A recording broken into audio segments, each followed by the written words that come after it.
Morning, everyone.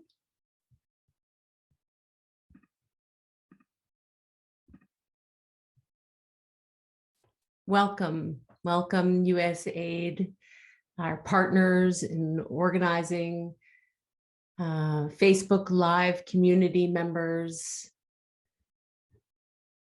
everyone who is here with us. I am Dr. Khadijat Rashid. I am the Dean of the Faculty at Gallaudet University, and also Gallaudet in Nigeria, and Deaf-E3 Executive Director.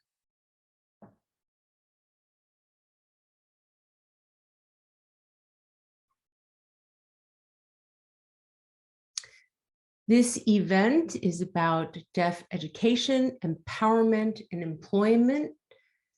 Deaf-E3, strengthening deaf education, empowerment, and employment. Deaf-E3 is supported by USAID and will address the inequities in deaf education for deaf and hard of hearing people, young Nigerians. Do our interpreters need help? No, we're okay.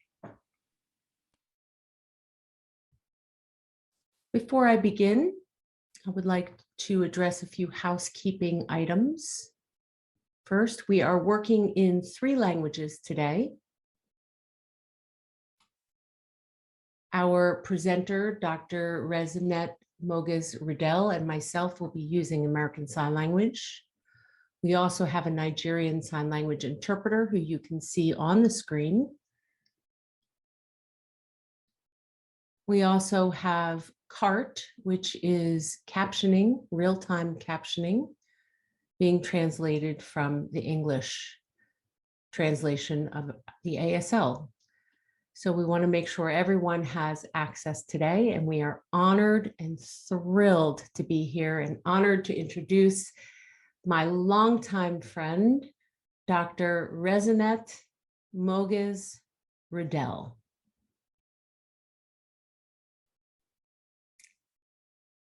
Dr. Moges-Riedel has African roots. She is a Eritrea deaf person who is also American. She's a professor in American Sign Language Linguistics and the Deaf Culture Program in the Linguistics Department in California State University.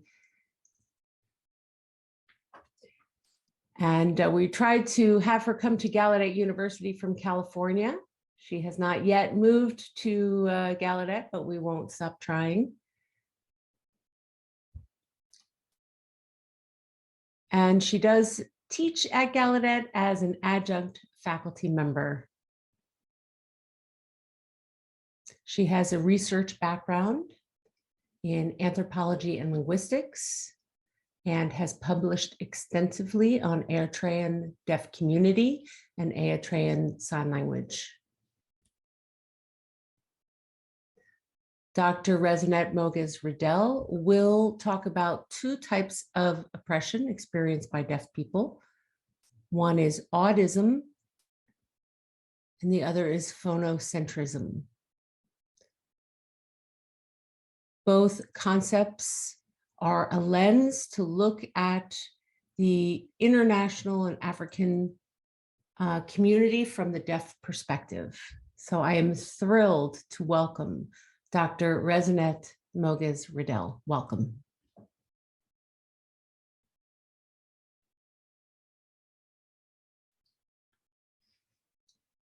Thank you so much, Dr. Khadijat Rashid. I remember going to Gallaudet way back when, and we had a symposium on the African Deaf Center, and that really inked my future. It really set me on my path. So thank you to you, my dear colleague.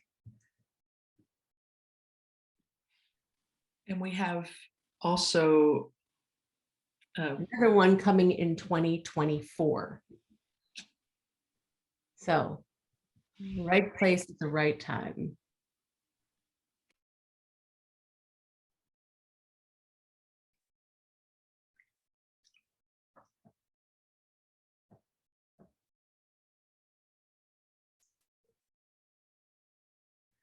So, I want to thank the GAIN program for inviting me to give this presentation to shed a spotlight on the concept of autism and phonocentrism.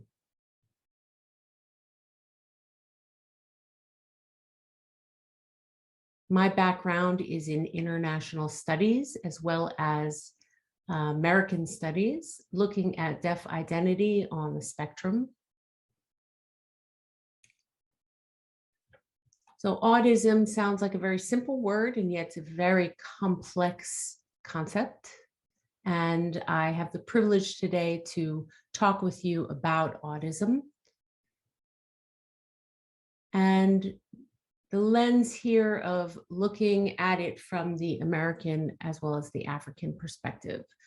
So I will walk you through what autism is, how it was developed, and how it can spotlight different types of oppression of deaf and hard of hearing people and the experience of deaf people.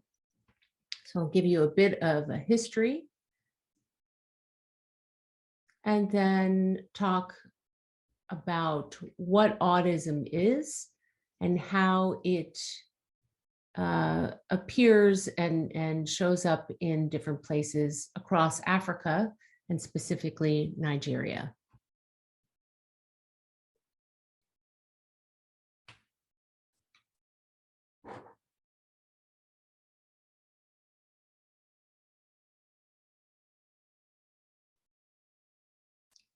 This is how we sign autism, the oppression of deaf people.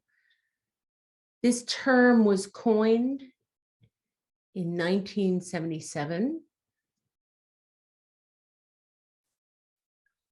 And it was because there was awareness, more awareness of the oppression of deaf people and deaf people's identity and the bias that had already been established from many, many years of having a lower status because of less hearing privilege of deaf people and their inability to hear and or inability to use spoken language. And so we're going to talk about this bias and prejudice of hearing people against deaf people called autism.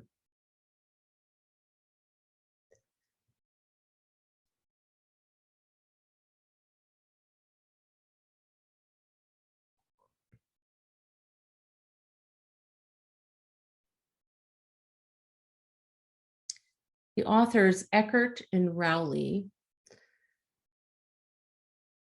noted that there are different types of autism.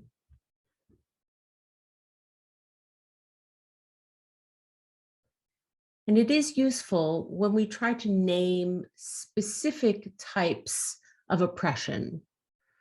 So there's general autism, but then we narrow down a bit to capture specifically what is happening out in the real world. So systemic, like systemic racism, there's systemic autism.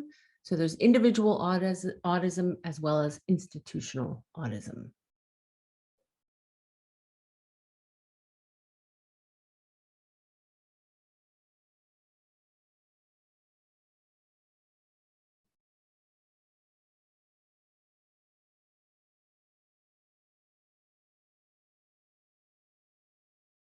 Humphreys coined the term, Tom Humphreys coined this term, individual autism.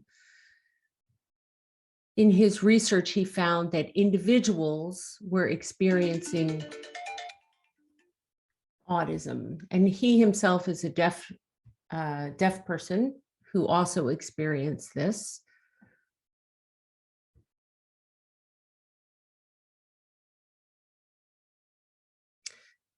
And within the hearing community, as well as the deaf community, both communities experience different types of oppression.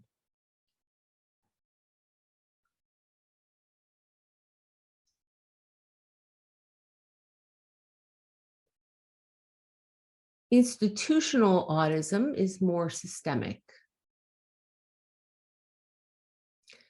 And this is where corporate institutions this is how they deal with deaf people. It is their way of dominating, restructuring, and exercising authority over the deaf community. And this was coined by Lane in 1992.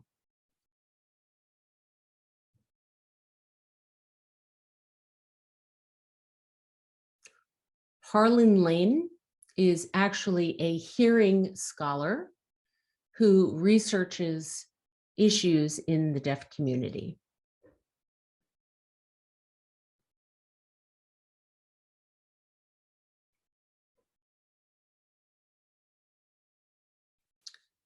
The third type of autism is metaphysical autism, the orientation that links human identity and being with language defined as speech. This is coined by Bauman in 2004. Bauman is a researcher at Gallaudet University.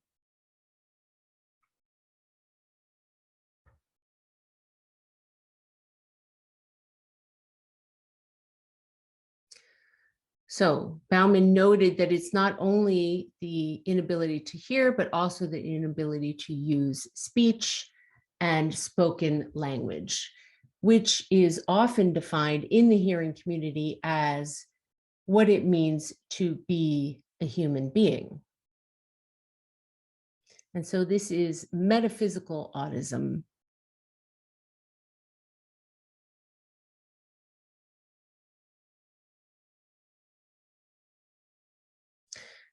The fourth type of autism is laissez-faire autism.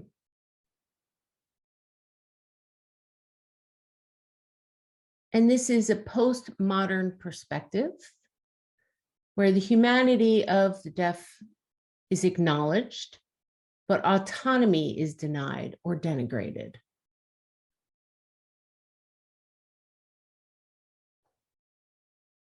And this was coined by Eckert,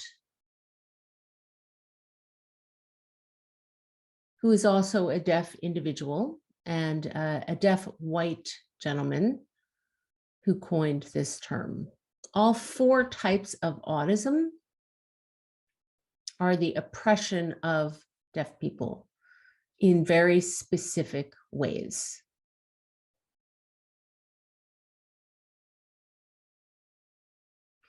And again, I want to note that all of these scholars are white men.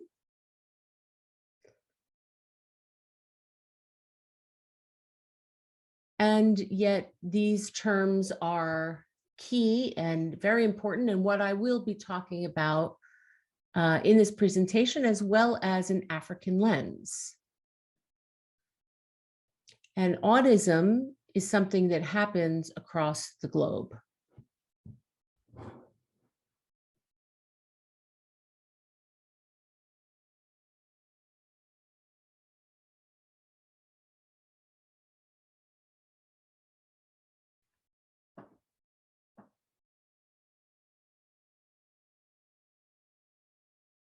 Next slide, please.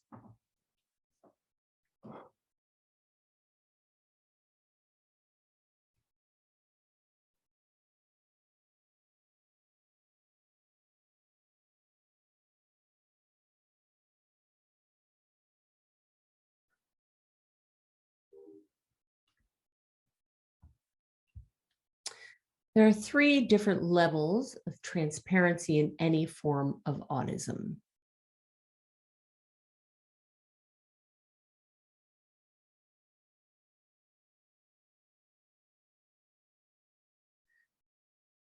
Now, we appreciate and acknowledge those who give support of the international deaf community. And we are looking at autism across the globe and different struggles that deaf people face. And there are times when it is so covert that it's difficult to know exactly where the oppression is coming from and how to identify exactly what type of autism it is. And so these are different levels of transparency in any form of autism so that we can identify what type it is. So there's overt autism, and there's covert autism and aversive autism.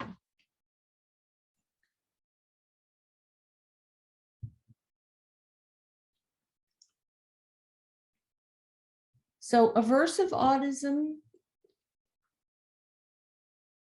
maybe when we're talking about something like a microaggression. So when somebody looks like they may be being very polite and kind, and yet really it's a very oppressive act. So for example, deaf people noting that deaf people can read and write, or noting that deaf people can drive. Those are very indicative of internal bias against deaf people.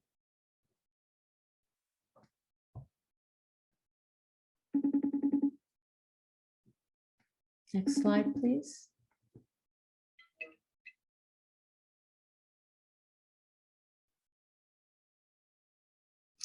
Now we have phonocentrism, and these are historical as well. So the system of hearing and understanding oneself speak through the phonic substance.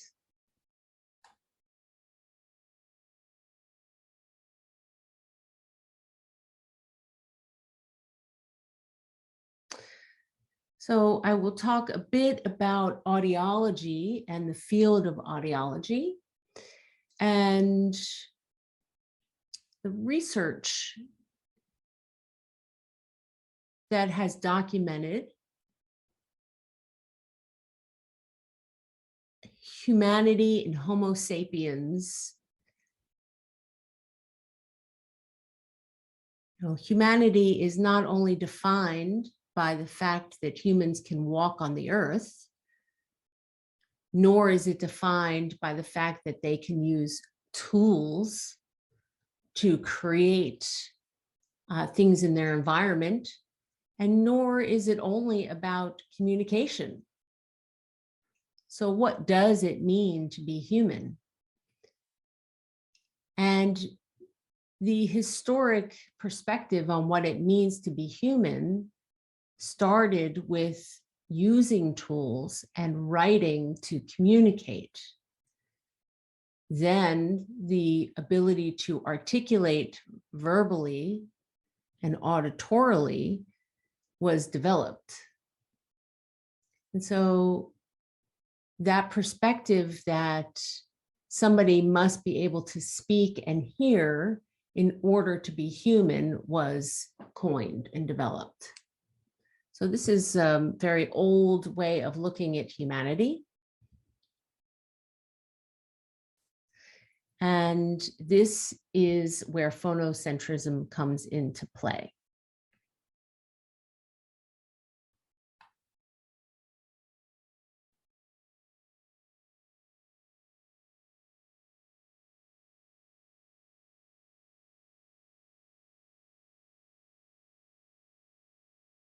I'm going to give you a moment to read the slide.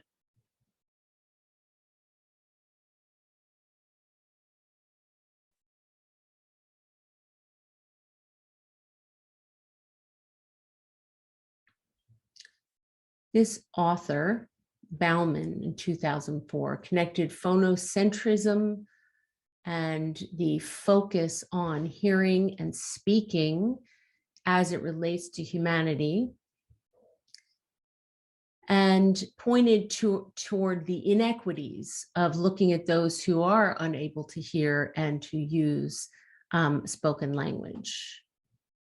So again, this goes toward the metaphysical and is related to metaphysical autism. And this points toward the privileging of speech over signing and hearing, over signing, and hearing over deafness.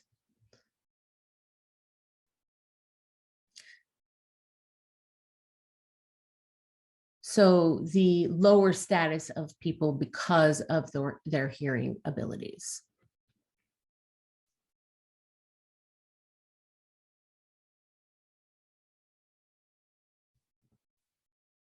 If we can go back a slide, please.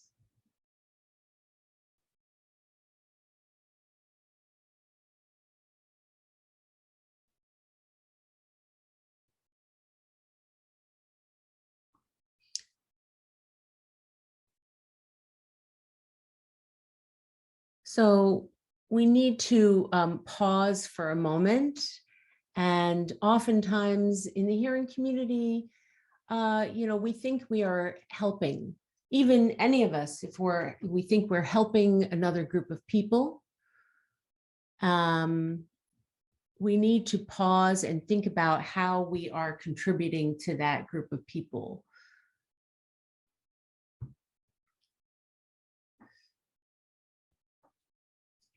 So we need to ask ourselves if what we are doing is truly benefiting this marginalized group or hurting the marginalized group.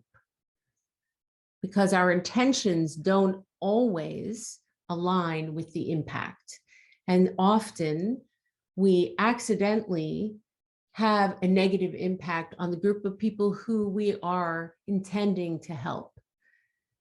And so instead of empowering that group of people to autonomously empower themselves and make decisions for themselves, oftentimes those who are attempting to help are actually hurting this group of people.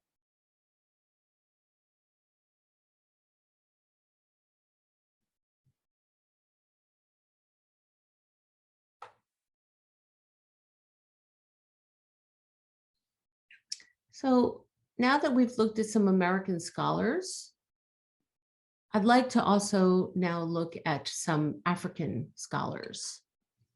And I'm going to give you just a few moments to read the slide.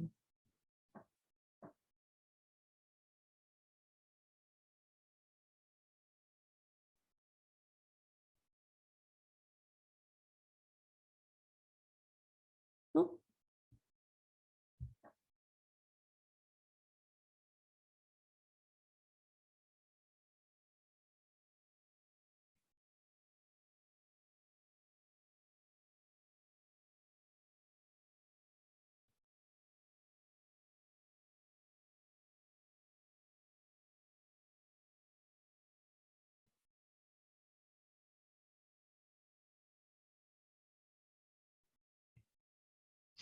So these are just the tip of the iceberg, and I just wanted to give you a sense of some African researchers and their noting of autism in Africa.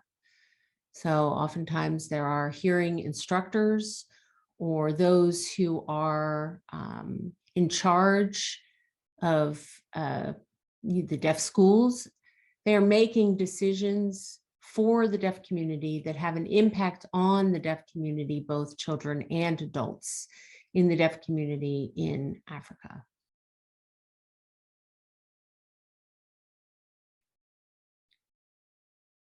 So that's the first researcher I've noted here. And the second, as Dr. Khadijat Rashid mentioned, I have African roots. My family is from East Africa in Ethiopia, Eritrea, which is actually next to Ethiopia.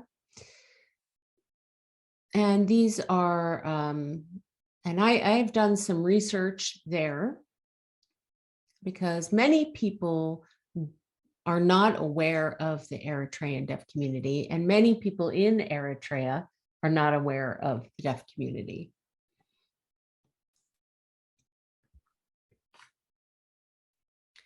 So the deaf community there actually has developed a dictionary of their sign languages. And it is a beautiful noting of all the various statuses in the Eritrean deaf community.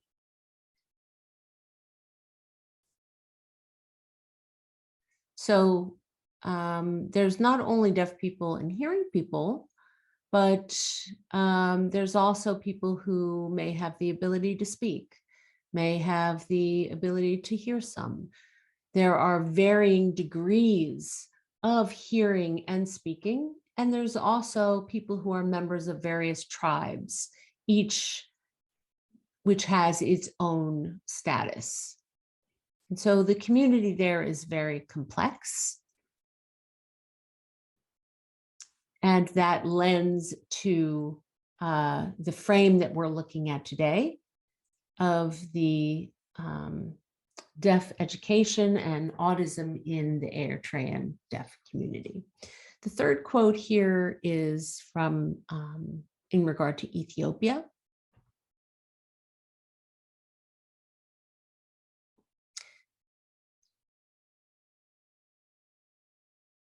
And here there are Ethiopians who have admitted to not valuing their own sign language and their own pride in being deaf.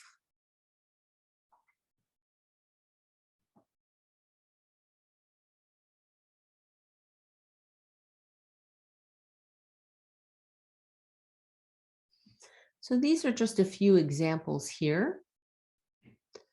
The anthropological and linguistic and sociolinguistic research that has been done to note the different experiences. So there's also Kenya and Ghana and research that's been done in many other African countries. And they have a very similar view of deafness across all the African countries.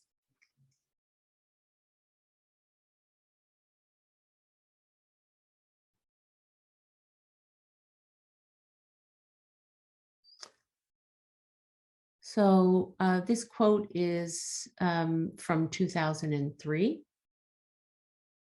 in regard to research in African communities.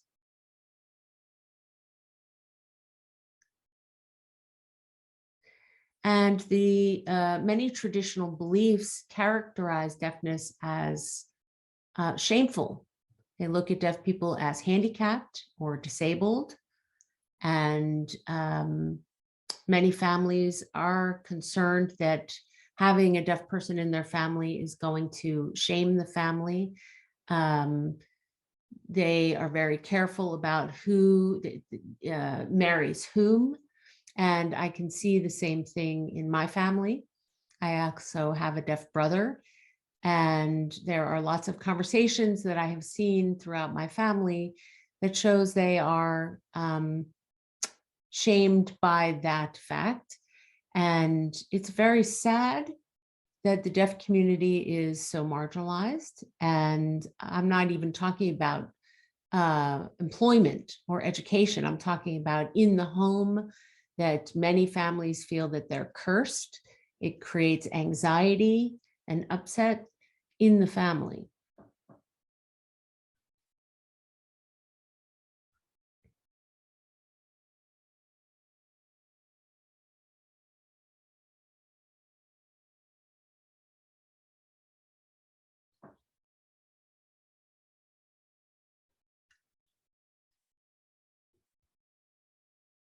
And I believe that we have lost our PowerPoint.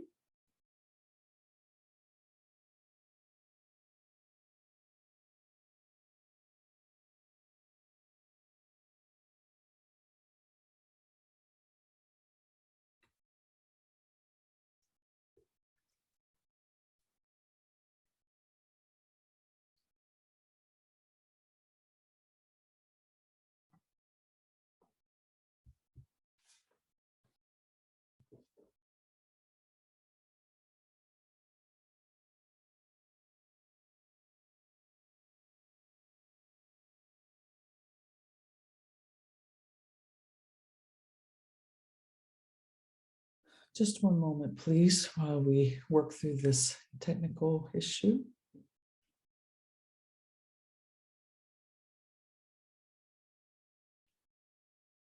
You may have seen on the last slide, there was a photograph. It comes from disability rights movement. Nothing about us without us. Shows the value, I think, which is necessary also for the deaf communities. Anywhere in the world, I want to emphasize.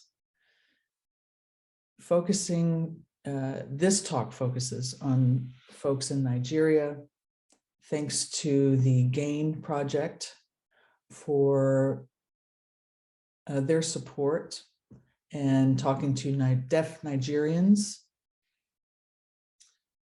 about their personal experiences and thoughts, their lived experience. They told us what they want us to know about them. It wasn't a personal one-on-one interview as much as it was them telling us what they feel we need to know from their perspective about autism and their experiences, their lived experiences with autism. And it would be really great to have the slide come back at this point. If not, give me one moment, please.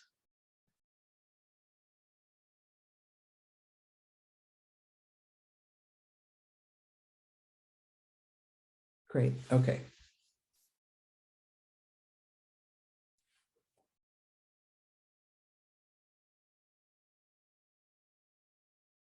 Next slide, please. Oh, I'm sorry. One more thing I wanted to point out. If you notice here, it also lists the identity of the 7 participants. 4 female, 3 male, 5 deaf, 1 hard of hearing, 1 late deafened. All 7 were able to speak. All had higher educational degrees. Okay, now we're ready. Next slide, please.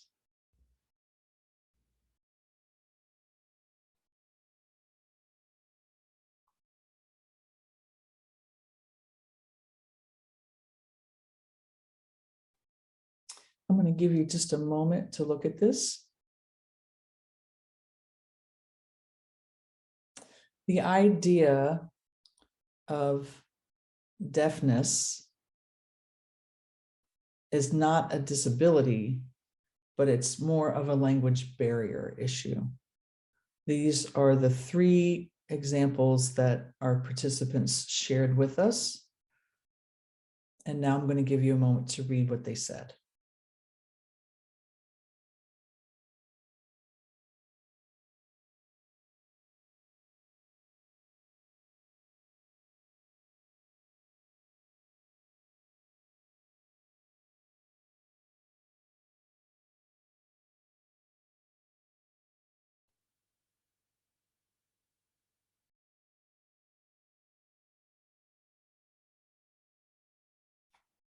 Next slide, please.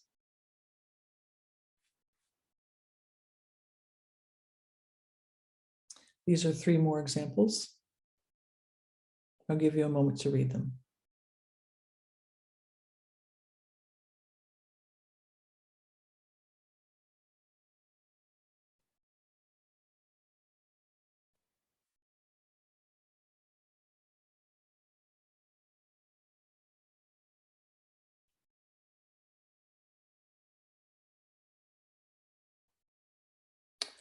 So if you had to read some of these twice just because you couldn't believe what you were reading, they're true, unfortunately. These are actual occurrences that show a pattern, a very common pattern. What's really frightening about this, and most pointed, is in the medical field.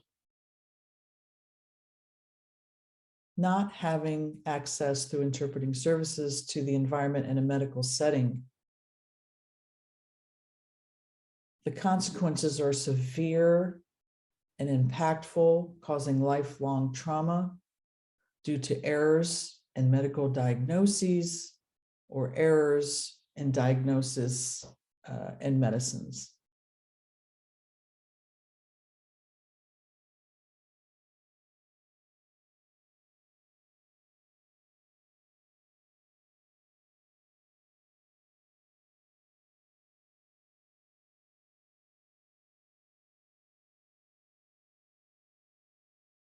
From my understanding from this feedback, this shows up differently on a social media platform. So I needed to modify the way I'm presenting this information.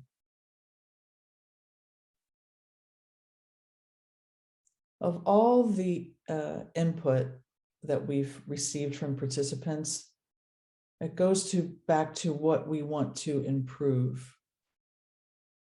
And decisions that are made need to be considered by all the stakeholders, people with disabilities, people that grew up with the life experience, need to be part of this because they are the experts that have consulted and need to be consulted about how to improve situations and break down the barriers. Interpreters have been giving their services for free, which means that it's not a valued service. It's not a person with dignity. It's someone to help someone that's in need, instead of being respectful of the deaf people that they work with by being professional, which includes being paid.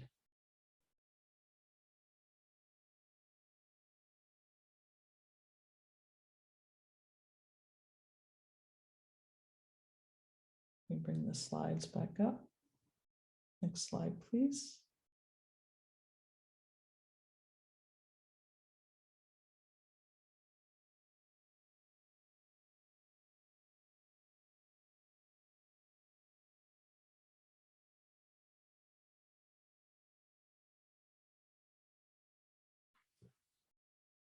We understand that USAID is not able to solve all the problems in the world, but it's important to know what areas are severe and need attention. Policies around sign language should be a larger goal, but also thinking about local communities, clinics, hospitals, medical facilities, doctors' offices. It's very important to have language access for those deaf, late deaf and hard of hearing, and deaf disabled people.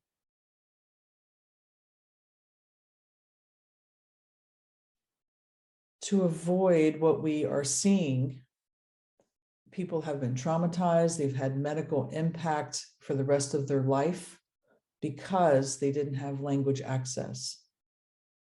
Next slide, please.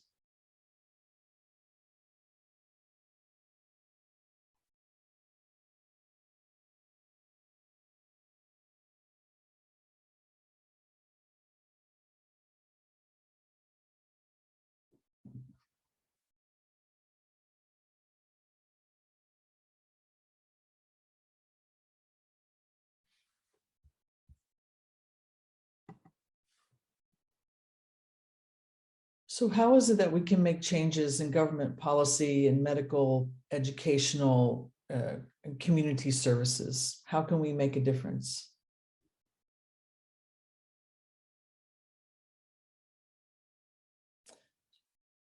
I think we can begin in high schools to plant the seeds, to start these ideas with students and educators, to see then what could be possible with Nigerian Sign Language being part of the curriculum, for example, being able to change perspectives of themselves and their language. Children are our future. For them to experience having Nigerian Sign Language in the school curriculum as recognized and part of the program also will carry over into their work life. And that will make a difference for deaf Nigerians in the future. Next slide, please.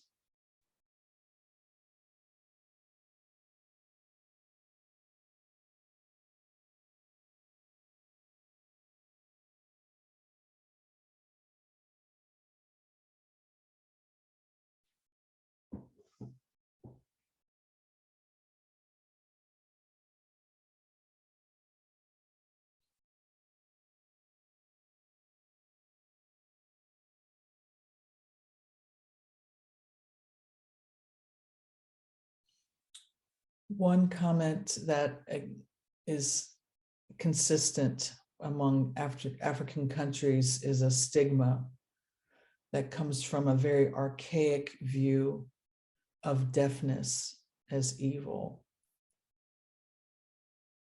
as an evil spirit that has been cast upon a person that needs to be cured.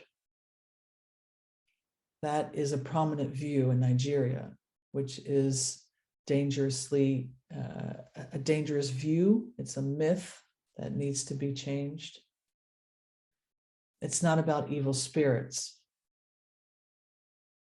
How we can do that, change that perspective, is through media representation of different types of deaf people in their development.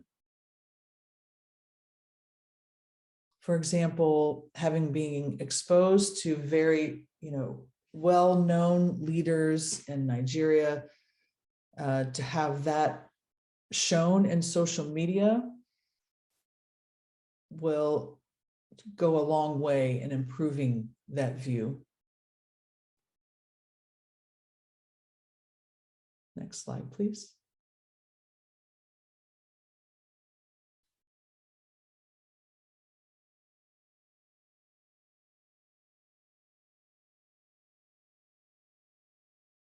The artwork here is a disabled rights movement poster from Nigeria.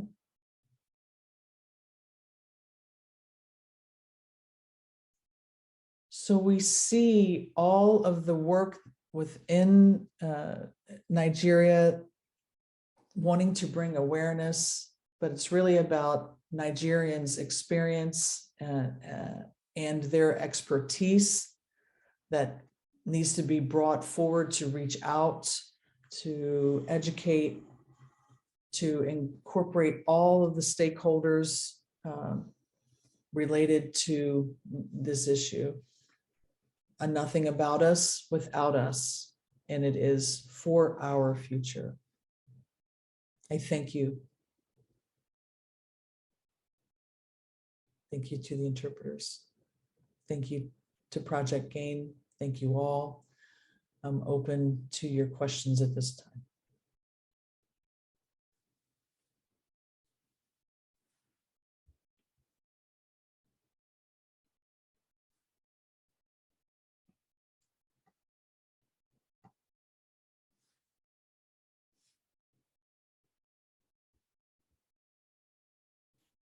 Thank you for such a fantastic presentation. I really enjoyed it so much.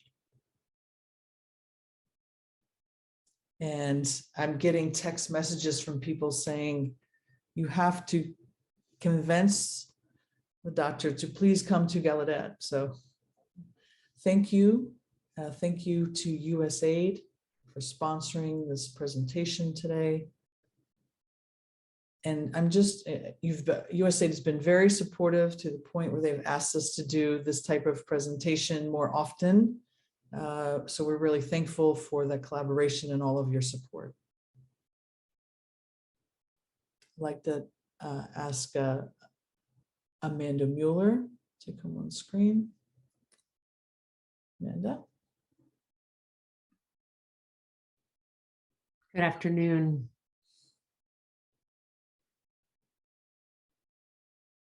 Good afternoon to all of our colleagues, friends, everyone in Nigeria.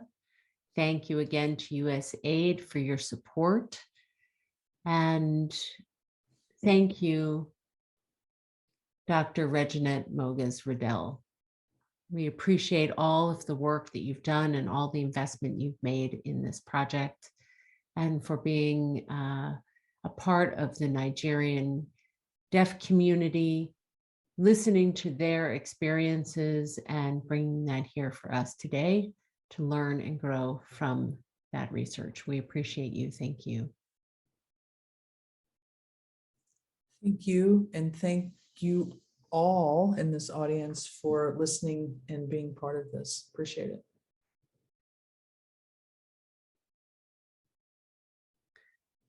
So we'd like to ask anyone who is watching on Facebook or participating in Zoom, if you have any questions for Dr. Moges-Riedel, please do ask your questions.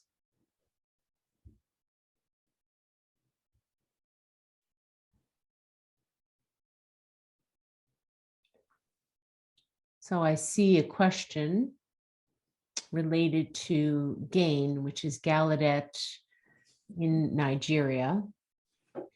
And we'd like to keep our topic pertinent to the discussion today.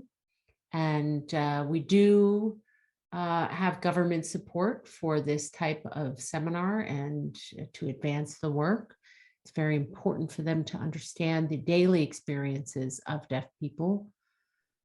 And USAID has guided this effort and have been very enthusiastic and open and willing to engage in this monthly, this type of presentation monthly and even more. And so the question was about government support, and we do absolutely see government support. I see another question. The question is, are you aware of any other counterpart researchers in other African countries, or is it truly unique to Nigeria alone? How can we help expand the conversation across the African continent? Dr. Moges-Riedel?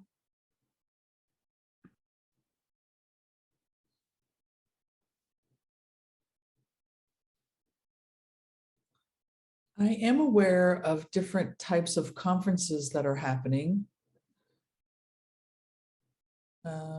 which would be a great way, such as Dr. Rashid mentioned, upcoming conferences in 2024 focusing on the African Deaf Symposium.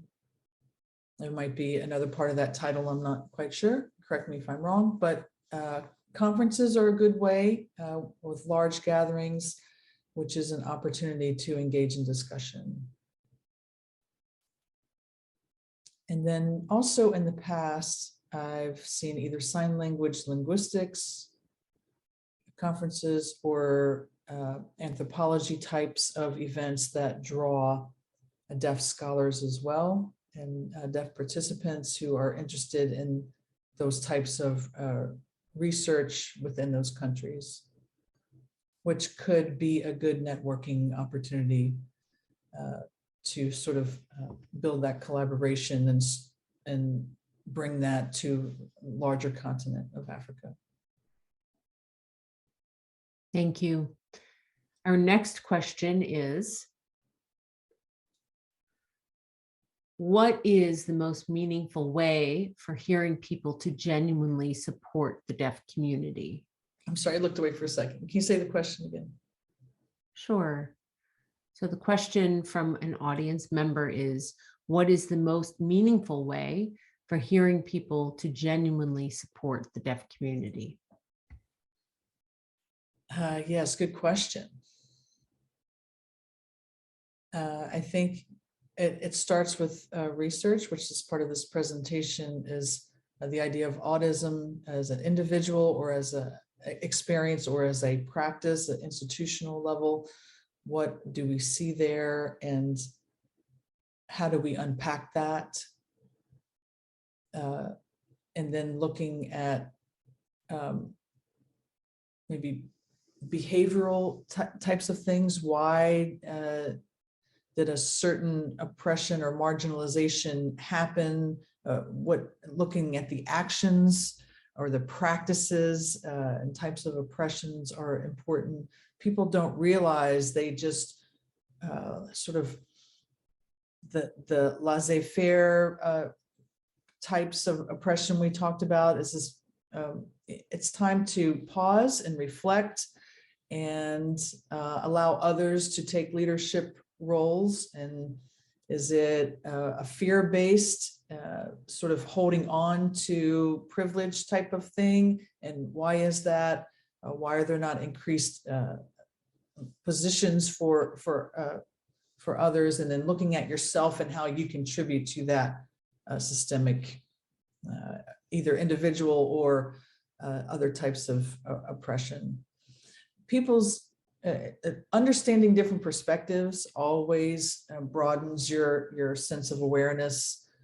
For example, saying to others, something, and they say, "Oh, well, I never thought of that." It's often a comment that people will say to me.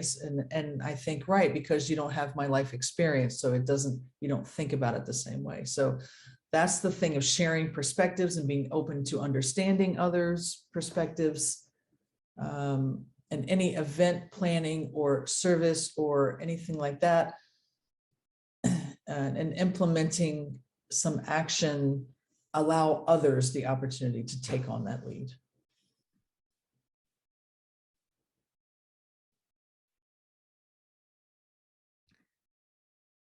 Thank you. Right, modeling that partnership. That's beautiful. Thank you for talking about your family in Eritrea, and for sharing your research and your lived experience on a daily basis. We really appreciate that. You're welcome. We have time for one more question. And at the same time, we do want to mention that the African Symposium will be March 20th of 2024. It is the first one that will be happening at Gallaudet in Washington, D.C. Excuse me, the first one already happened in 2012 in Washington, D.C. And we had planned for 2020, but COVID derailed that. So now in 2024, we will have the next symposium in Nigeria. So we will be collaborating with US aid for that large event, and we're looking forward to that. So any more questions for Dr. Moges-Riedel?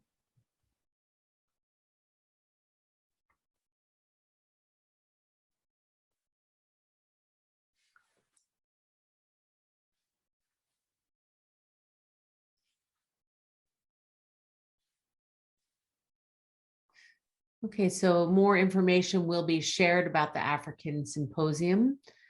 It will be the week of March 9th, and we are working on more details, and those will be forthcoming. So if there are no more questions, any last comments that you would like to share with us, Dr. Moges-Riedel? Yes, if I'd like to go back to the question about someone asked if this was only for Nigerians.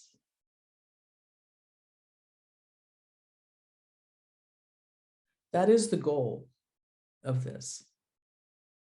But when we looked at a certain experience, life experience of a person or a system or a country, we often have to reframe it to see if that would also be successful in looking at other parts of a system or other countries But we do learn information from each other that then does carry over if we can identify patterns. Because oftentimes we'll see patterns that are oppressive with autism and or autism. And so the idea is to think about how that relates to that specific culture of being a curse and an evil spirit and things like that, which is different in another country. But that idea comes from privileged, straight white male experience, not the experience of Nigerians. So we, can continue to bring information forward and see if we can identify more patterns, but USAID values the same thing we value and appreciate working with you.